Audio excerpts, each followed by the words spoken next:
gostaria de te convidar para abrir a tua Bíblia em Gálatas 4:19. Meus queridos filhos, eu estou sofrendo por vocês como uma mulher que tem dores de parto, e continuarei sofrendo até que Cristo esteja vivendo em vocês. Queridos, nós vivemos um período, um momento, onde a paternidade tem sido muito desvalorizada. Nós não honramos muitas vezes a paternidade da forma que ela deveria ser honrada. E isso não se deve apenas por falha nossa. Eu também quero me referir à falta de paternidade. Como eu disse aqui, muitos não tiveram pais. Tiveram pais ausentes, ou tiveram pais que não foram bons, ou perderam seus pais muito jovens, ou não tiveram um bom relacionamento com o pai, por qualquer que seja a razão. Isso causa um problema grave, psicológico, na mente das pessoas, porque todo ser humano precisa de uma referência paterna. Assim como você precisa de uma mãe, nós precisamos de um pai. E quando você não tem um pai, às vezes você é afortunado e abençoado de alguém assumir o papel do teu pai e passar aquela transferência, e ser aquela referência paternal na tua vida. Muitos de nós às vezes tivemos essa bênção de, mesmo tendo um pai, às vezes tem um tio que é como um pai, às vezes teve um pastor que foi como um pai, às vezes teve um amigo mais velho que serviu de pai, e isso consegue anular um pouco da falta de um pai biológico. Mas nós estamos vivendo esse problema. O homem precisa de uma referência paternal. Jesus sempre chamava Deus por pai. Até papai ele falava. Abba pai quer dizer papai. E ele sempre se referia ao pai dele, ao Deus dele, como pai. Pai. Isso é maravilhoso. Jesus estava nos ensinando um relacionamento. E eu creio que quando você não tem um pai, você tem dificuldade de relacionar-se com Deus como pai. Quando nós temos um pai amoroso, um pai que nos ensinou principalmente a caminhar com Deus na vida espiritual, nós temos uma facilidade muito maior de ter um relacionamento com o nosso Deus Pai.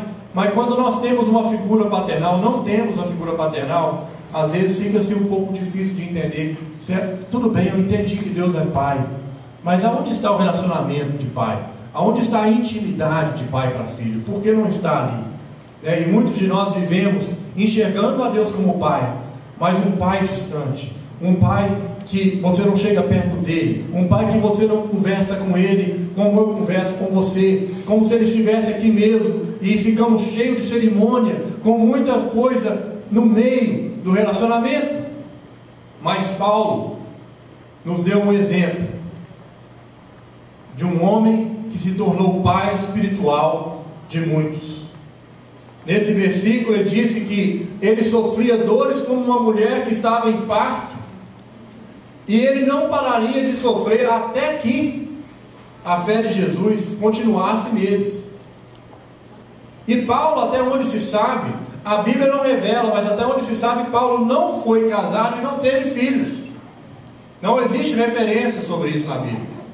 Se ele teve, eu não sei, mas não está lá.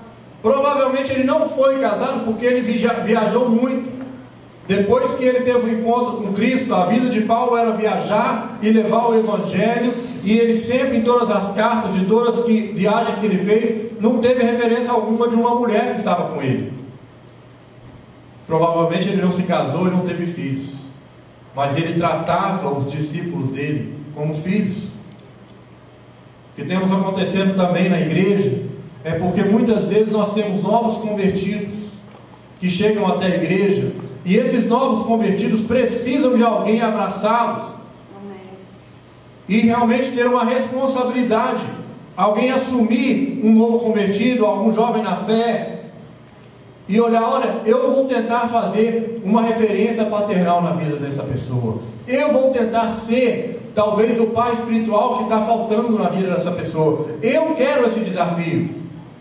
Nas cartas que Paulo enviava às igrejas, ele sempre escrevia chamando as pessoas da igreja de filhos. Vou te dar alguns exemplos. Quando ele escreveu aos Romanos, ele disse filhos de Deus. Se você abrir lá a introdução da carta aos Romanos, você vai ver que ele adressava a igreja como filhos de Deus. Ele também escreveu a Corinto e ele disse: como a filhos meus amados. Ele adressava os irmãos da igreja como filhos. Na Galácia, ele disse: porque vós sois filhos. E em Efésios, ele disse: filhos amados. Todas as cartas que ele escrevia, normalmente tinham uma introdução, e ele sempre falando: meus amados, meus filhos, meus irmãos do nosso Pai. Ele queria ter um relacionamento íntimo de pai para filho com a igreja. Mas a paternidade espiritual não é uma coisa fácil. Não é algo que você pode simplesmente decidir ter de uma hora para outra. Exige algo de nós. Paulo está dizendo naquele versículo que eu li no início, que ele não abandonaria e que ele não deixaria de ter dores até que ele estava se posicionando de uma forma que ele não se cansaria. Ele não estava falando: olha, se você me der muito trabalho, eu desisto de você. Se vocês não escutarem o que eu estou falando, eu te deixo de lado e vou procurar outro. Mas ele estava dizendo que ele não cansaria e que ele não cessaria até que a fé em Cristo não estivesse definitivamente implantada naqueles irmãos, naquelas igrejas. Por isso eu gostaria de refletir em 3 exemplos que Paulo teve. 3 relacionamentos desses, com 3 pessoas, onde ele assumiu uma paternidade espiritual na vida daqueles, e os resultados foram maravilhosos. A primeira pessoa que eu gostaria de citar foi Timóteo, que foi o filho na fé de Paulo. Lá em 1 Timóteo, na primeira carta de Paulo a Timóteo, ele escreveu o seguinte: escreva a você, Timóteo, meu verdadeiro filho na fé, que a graça, a misericórdia e a paz de Deus, o Pai, e de Cristo Jesus, o nosso Senhor, estejam com você. Amém? Interessante uma coisa aqui, queridos. A primeira carta de Timóteo e a segunda carta de Timóteo não foram escritas por Timóteo. Foram cartas de Paulo para Timóteo. Amém? Então Paulo escreveu aqui, olha: escreva a você, Timóteo, meu verdadeiro filho na fé, que a graça, a misericórdia e a paz de Deus, o Pai de Cristo, o nosso Senhor, estejam com você. Timóteo foi o filho espiritual talvez mais citado ou mais conhecido de Paulo. Com base nesse texto que a gente acabou de ver, Paulo mesmo está dizendo que Timóteo era um filho na fé. Não era filho biológico, mas na fé. Paulo reconheceu, conheceu Timóteo. E lá em Atos também 16:1, ele diz: um discípulo chamado Timóteo, filho de uma judia crente, mas de um pai grego. Olha você o que está dizendo aqui: filho de uma judia crente, mas um pai grego. Parece que Paulo sabia que o pai dele não era cristão, porque ele está dizendo que ele era filho de uma crente, mas de um pai grego. Quem sabe foi isso que motivou a Paulo a querer ser pai de Timóteo espiritual, a querer adotar Timóteo como um filho espiritual. A partir de então, Timóteo passou a acompanhar Paulo nas viagens missionárias, que foram muitas. Paulo teve várias viagens missionárias pelas igrejas da Ásia, a Grécia, a Roma, essas igrejas que eu disse aqui, Corinto, Galácia, Efésio, todas aquelas cidades que ele viajou, até finalmente ele chegar a Roma. E Timóteo o acompanhava, principalmente na Ásia. E Timóteo inclusive chegou até a ser preso por causa do Evangelho com Paulo, mas ele estava lá junto.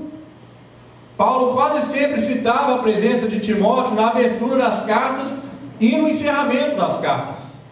Ele falava: escreva ao filho Timóteo, fazia a carta, e no final ele dava uma fechada e de novo falava graça e paz a Timóteo, que você possa percorrer o seu caminho, que Deus estará contigo, que estamos comunicando, e ele sempre em contato com Timóteo. Aos Coríntios, Paulo indica, que os coríntios, que a igreja de Corinto recebesse a Timóteo. Ele fala assim para a igreja de Corinto, 1 Coríntios 4,17: Timóteo, que é o meu filho amado e fiel no Senhor.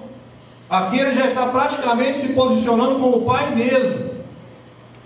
Ele falando para a igreja de Coríntios: olha, Timóteo é meu filho amado e fiel no Senhor, recebam.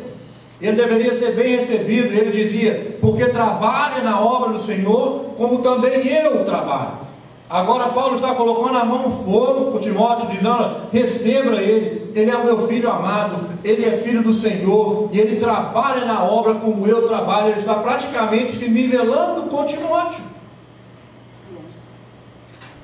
E ele até testemunhava sobre Timóteo, dizendo: conheceis o seu caráter provado, pois serviu ao Evangelho junto comigo, como filho ao pai. Ele está dizendo: Timóteo andou comigo como um pai anda com um filho, e ele serviu o Evangelho junto comigo. Olha o carinho de Paulo com Timóteo. Era um representante de Paulo, nas visitas às igrejas, para trazer notícias. Paulo ficou preso um tempão. Quando ele ficou preso, ele não parou de agir, não parou de escrever cartas, e ele enviava representantes. Timóteo era um desses. Aos cristãos de Roma, Paulo falou: Timóteo é o meu cooperador. Está lá em Romanos 16, 21. Ele diz: Timóteo é o meu cooperador. Ele está comigo, ele trabalha comigo.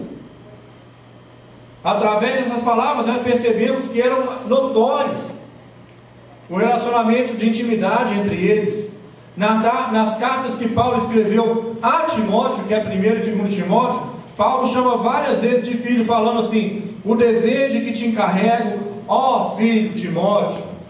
Em outra parte ele disse com muito carinho: ao amado filho Timóteo. Outra parte ele disse: tu, pois, meu filho, fortifica-te na graça que está em Cristo Jesus. Se você for só olhar, se você nunca viu nada da Bíblia, não leu nada da Bíblia, se você só abrir a Bíblia em 1 e 2 Timóteo, você realmente vai pensar: Paulo era pai de Timóteo, esse Paulo aí é pai dele mesmo.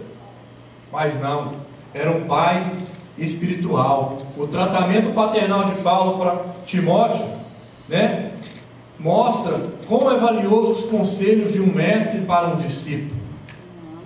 Com Paulo, nesse relacionamento dele com Timóteo, nós aprendemos que nós devemos gerar filhos na fé. Quem é que nós estamos gerando na fé? Nós podemos ter filhos biológicos, mas quem são os nossos filhos na fé? Quem nós estamos discipulando? Quem nós estamos falando de Jesus? Quem nós estamos criando? Uma cria mesmo. E você acompanhando aquela pessoa, se preocupando com aquela pessoa, para que você se torne um pai espiritual, para que você se torne uma referência, para que você dê uma base para aquela pessoa continuar na fé, para que você faça para alguém o que talvez um dia alguém fez para ti e continua fazendo. Isso é um desafio. Paulo deu esse exemplo no relacionamento dele com Timóteo. Queridos, eu vou dar uma pausinha para te dar um testemunho. É uma história que eu ouvi falar. Por quê? O que acontece entre um pai e um filho, e acontece também entre mãe e filho, mas a mensagem hoje é para pai. O que acontece entre um pai e filho pode determinar o sucesso ou o fracasso de uma pessoa para o resto da vida. Eu estava conversando com a minha esposa hoje sobre uma história que nós ouvimos, que tinha um pai que era policial, e esse pai tinha um filho pequeno, não sei exatamente a idade do menino, mas tinha lá os seus 8 anos, 9 anos, e esse pai, como policial, tratava com malandro e vagabundo o dia inteiro. O dia inteiro ele estava colocando malandro na cadeia, o dia inteiro ele estava lidando com pessoas sem caráter, e ele era um homem muito honesto.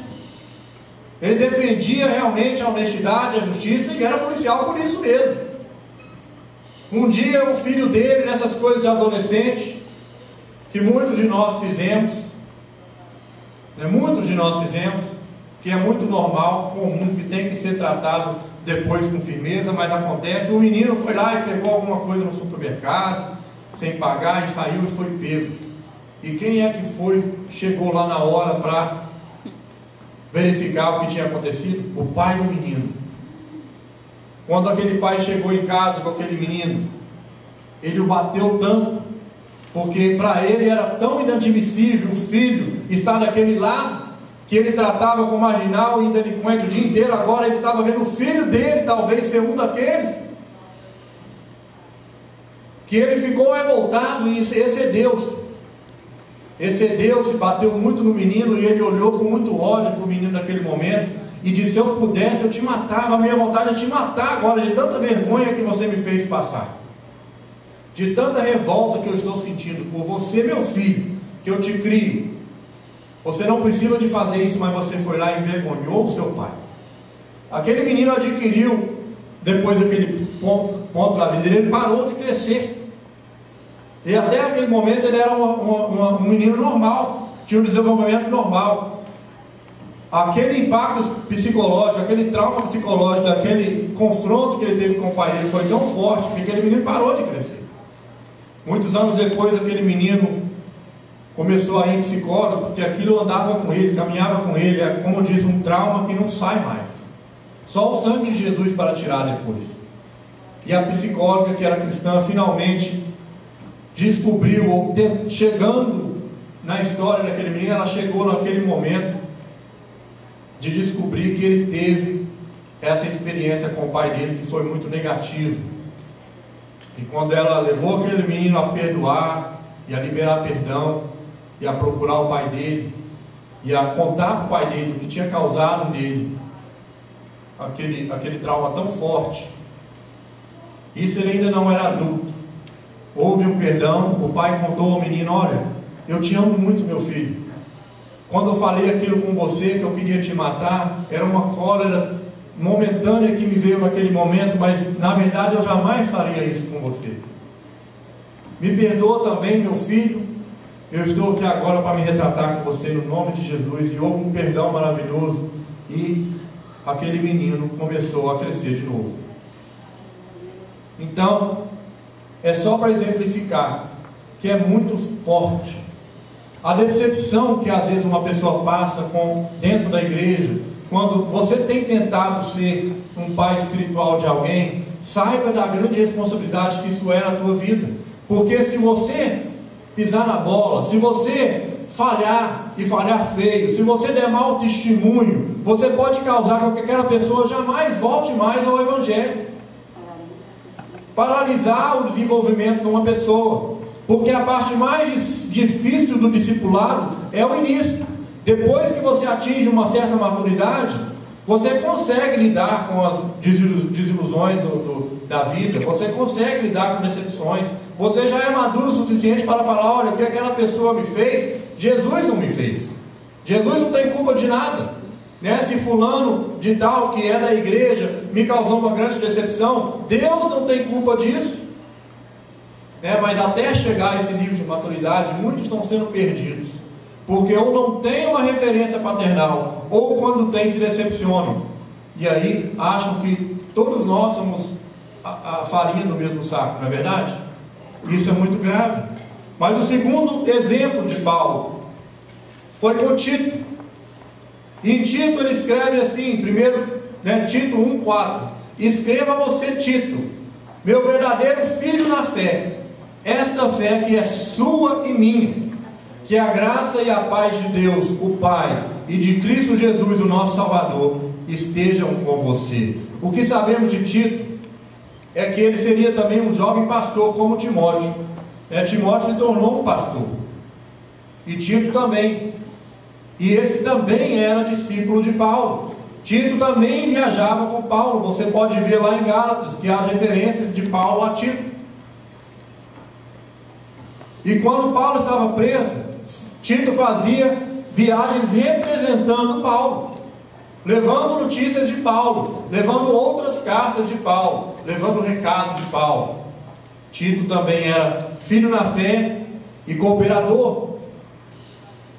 A origem de Tito era até grega, e ele chegou até a pregar em certas igrejas que estão lá também na carta aos Gálatas. A comunhão entre eles era tão forte que Paulo até lamentava quando Tito não estava com ele. Olha as palavras de Paulo: meu irmão Tito, não tive contudo tranquilidade no meu espírito, porque você não estava comigo. Ele disse isso lá em 2 Coríntios 2,13. Ele lamentava quando Tito não estava do lado dele. Depois ele disse também: Deus, que conforta os abatidos, os consolou com a chegada de Tito. Ele estava desconsolado e abatido. Quando ele chegou, ele viu Tito como se fosse o consolo de Deus. Que bom te ver, Tito. Que felicidade que você está aqui comigo. Paulo dizia, que ele chegou até a recomendar a Tito também, sabendo que Tito tinha a mesma atitude dele, o mesmo caráter dele, a mesma unção dele, os mesmos valores que ele, a mesma fé que ele tinha. Tito também tinha. E ele dizia isso: Tito é o meu companheiro e cooperador. Se referia a Tito assim. Que maravilha! Parece que nós não vemos mais essas coisas hoje em dia, não só na igreja, como fora da igreja também. Tão difícil é de nós adotarmos alguém como nossos filhos. E ainda defendia Tito o tempo inteiro. Ele disse em 2 Coríntios 12: porventura Tito vos explorou? Acaso não temos andado no mesmo espírito? Não seguimos as mesmas pisadas? Ele defendendo Tito. Na segunda carta aos Coríntios, Tito aparece várias vezes como representante de Paulo. Várias vezes. É só você ir lá e ler. E é um personagem de destaque naquele livro, naquela carta. Um relacionamento maravilhoso. Parece que Tito era um jovem alegre, porque Paulo dizia assim: nós alegramos pelo contentamento de Tito. Quem sabe Tito era um sanguíneo, pessoa alegre. Ele fala: todos se alegram pelo contentamento de Tito, pela alegria de Tito, cujo espírito foi recreado por todos vós, diz Paulo lá em 2 Coríntios. E diz que todos se exaltavam na presença de Tito. Além disso, Tito era um filho obediente, e Paulo não aceitou, ele era obediente a Paulo, e ele não aceitou a circuncisão que estava sendo proposta e pregada pelos judeus, que não era a circuncisão bíblica. Ele se opôs. Tito era chamado de filho na fé também, como Timóteo. Mas nós entendemos aqui que Paulo tinha uma comunhão muito forte com Tito. Por isso eu reconheço Tito como um filho de comunhão. É você ter tanta comunhão com alguém que você praticamente sente que você é pai ou que é filho. É a comunhão que promove a intimidade. Não existe intimidade sem comunhão. Não existe isso. Não existe você querer ter um relacionamento íntimo com alguém se você não está com aquela pessoa, se você não está nos lugares que aquela pessoa está, se você não frequenta as mesmas programações. Como vamos desenvolver comunhão entre nós se estamos separados? Comunhão à distância não existe. E o mundo caminha para isso, namoro à distância. Às vezes está lá dentro do escritório. Dentro do escritório tem uma pessoa que está a 10 metros de você, você está mandando text message para a pessoa. Acontece isso lá no escritório.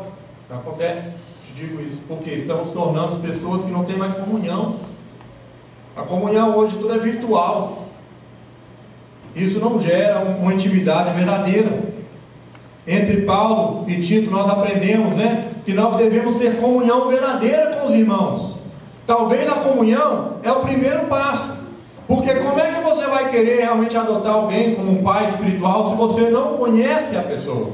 Nós temos que dar chance para que aquela faísca possa aparecer na nossa vida, para que você tenha uma conexão, uma química com alguém, para que você sinta a vontade de adotar aquela pessoa espiritualmente.